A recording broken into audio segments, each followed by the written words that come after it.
In this tutorial, we'll see what is callback and how internally callback and event loop works. So, in JavaScript world, we have one main thread, then comes event loop, and when event loop is done performing its operation, it puts the output in a stack which tells the main thread that the result is available. Main thread runs the code asynchronously and does not wait for any I/O, database or REST API calls.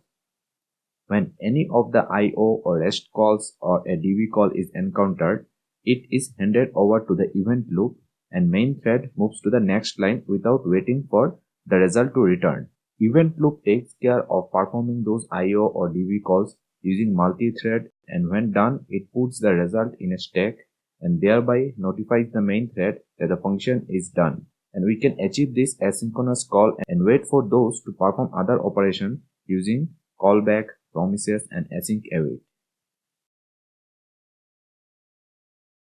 In this tutorial, we will focus on callback, and in our next video, we will see what is promises. Before that, don't forget to subscribe to CodeSpace. For more such tutorials, hit the notification bell icon.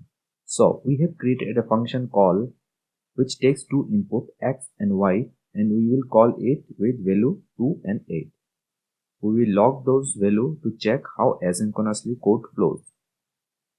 We will call add function and return the addition of two numbers and print the result, and then we'll print end of program.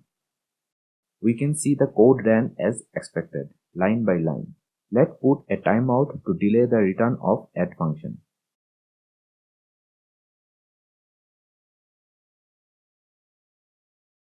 And rerun the function. We can see the main thread didn't wait for add to return, and the sum is undefined, and the addition is logged after end of program. We can overcome such scenarios using callback, which is a higher order function, and when callback is done, we perform other operations or print out the result.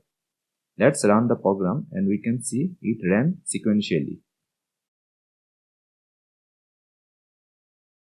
And when you take this out, main thread will log out this first and it will pick the activity from event loop stack. So instead of set timeout, we can have REST API, database query or any IO operations. That's all for this tutorial. In our next tutorial, we'll see what is promises. If this video is helpful, hit the like button, comment for any queries, subscribe to get the latest update.